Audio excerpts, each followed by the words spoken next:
السلام علیکم۔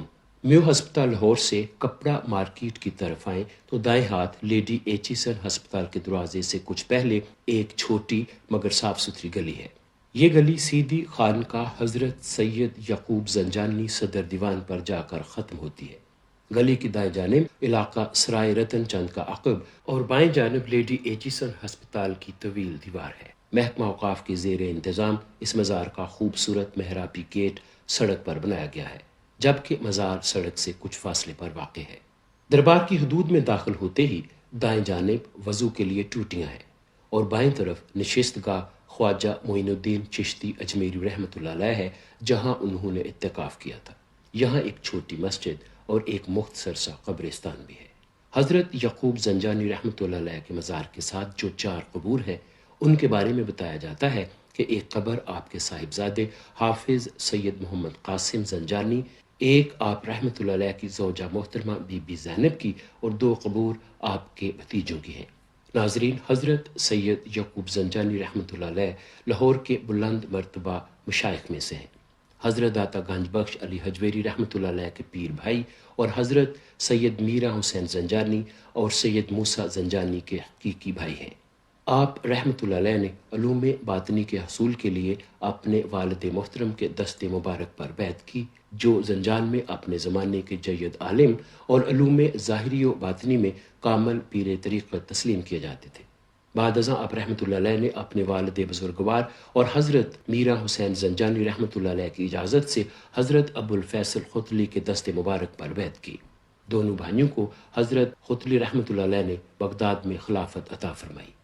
آپ رحمۃ اللہ علیہ حضرت سید میرا حسین زنجانی اور اپنے چھوٹے بھائی حضرت سید موسیٰ زنجانی کے ہمراہ افغانستان کے راستے زنجان سے ہندوستان تشریف لائے اور لاہور میں آبسے۔ سید میرا حسین زنجانی کا مزار چاہ میرا میں ہے، جبکہ حضرت سید موسیٰ شاہ زنجانی کا مزار سلطان پورہ پاک نگر رضت تھانہ مصری شاہ لاہور میں واقع ہے۔ آپ رحمۃ اللہ علیہ کا شجرہ نسب حضرت امام حسین رضی اللہ تعالیٰ عنہ سے ملتا ہے۔ آپ کے دادا ابو جعفر برقی 3 صدی ہجری میں بغداد سے زنجان میں آ کر آباد ہوئے تھے۔ وہ امام موسیٰ کاظم رضی اللہ تعالیٰ عنہ کی اولاد سے تھے۔ لاہور میں تشریف لانے کے بعد اپنے بڑے بھائی حضرت سید میرا حسین زنجانی رحمۃ اللہ علیہ کی ہدایت پر آپ نے شہر کے جنوبی علاقے میں سکونت اختیار کی۔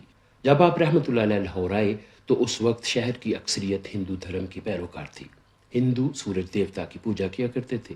تبلیغ سے پہلے آپ رحمۃ اللہ علیہ نے اپنے بھائی حضرت سید میرا حسین زنجانی کی طرح ہندی زبان سیکھی، تاکہ لوگوں کو ان کی زبان میں دین اسلام کی دعوت دی جا سکے۔ آپ نے شروع میں محنت مزدوری کو ذریعہ معاش بنایا۔ آپ رحمۃ اللہ علیہ شریعت کے پابند بزرگ تھے، لوگوں کے ساتھ بڑی محبت اور شفقت سے پیش آتے تھے، اس لیے آپ کے اخلاق سے متاثر ہو کر بے شمار ہندوؤں نے اسلام قبول کیا۔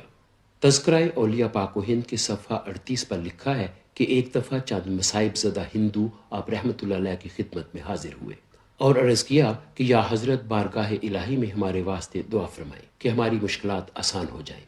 چنانچہ آپ رحمۃ اللہ علیہ نے بارگاہ رب العزت میں ہاتھ اٹھا کر دعا مانگی کہ یا الہی اپنے محبوب صلی اللہ علیہ وآلہ وسلم کے صدقے سائلین کی مشکلات حل فرما۔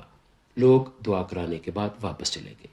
دوسرے روز ہی ان سب کی مرادیں پوری ہو گئیں، چنانچہ وہ نظر و نیاز لے کر آپ کی خدمت میں حاضر ہوئے اور مسلمان ہو گئے۔ اس واقعہ سے آپ رحمۃ اللہ علیہ کی بزرگی کا بہت زیادہ چرچا ہوا۔ آپ رحمۃ اللہ علیہ کا وصال 460 ہجری میں ہوا اور آپ کی قیام گاہ میں آپ کو اس جگہ دفن کیا گیا جہاں اب آپ کا مزار ہے۔ ایک روایت یہ بھی ہے کہ آپ رحمۃ اللہ علیہ کا وصال 604 ہجری میں ہوا تھا۔ تحقیقات چشتی میں آپ رحمۃ اللہ علیہ کے مزار کی متعلقہ عمارات و قبور کا مفصل حال درج ہے۔ اس سے معلوم ہوتا ہے کہ مزار کا احاطہ بہت زیادہ وسیع تھا۔ اس کے غربی جانب قصاب خانہ اور مشرق کی طرف تالاب رتن چند اور گرد و نواح میں تمام قبرستان تھا۔ سکھوں کے حد میں اس مزار کے قبرستان کی حد بہت دور تک تھی۔ قبر پر سنگ مرمر کا تعویذ تھا اور ایک طرف نشست گاہ خواجہ معین الدین چشتی اجمیری رحمۃ اللہ علیہ تھی، جو آج تک موجود ہے، جہاں انہوں نے اعتکاف کیا تھا۔ مغرب کی جانب ایک مسجد پختہ عالی شان ہے جس کے 3 در محرابی ہیں۔ محمد بن فوق اس مزار کے بارے میں لکھتے ہیں کہ اب اس کا احاطہ بہت تنگ ہو گیا ہے۔ قصاب خانہ اور کشتی گیروں کے اکھاڑے بھی نابود ہو گئے ہیں۔ قصاب خانہ غالباً اس وقت یہاں سے ہٹایا گیا جب 1881 میں میو ہسپتال اور میڈیکل کالج کی تعمیر شروع ہوئی۔ قبرستان بھی اس زمانے میں بند ہو چکا تھا۔ احاطہ مزار کی جو زمین دیوان رتن چند کی سرائے اور تالاب سے بچ گئی وہ یار لوگوں کے کام آئی، چنانچہ اب وہاں کئی مکانات موجود ہیں۔ کچھ زمین زنانہ ہسپتال والوں نے لے لی۔ سرائے رتن چند میں سبزی منڈی لگتی تھی۔ جب 1927 میں لاہور میں ہندو مسلم فساد ہوا تو ہندوؤں نے سبزی منڈی بیرون موچی دروازہ کا بائیکاٹ کر کے اس سرائے میں ایک ہندو منڈی قائم کی۔ چونکہ وہ ہنگامی جوش تھا اس لیے وہ زیادہ دیر قائم نہ رہ سکی۔ ہر سال 16 رجب کو نماز فجر کے بعد آپ رحمۃ اللہ علیہ کے مزار کو غسل دیا جاتا ہے، جس میں ہزاروں عقیدت مند شامل ہوتے ہیں۔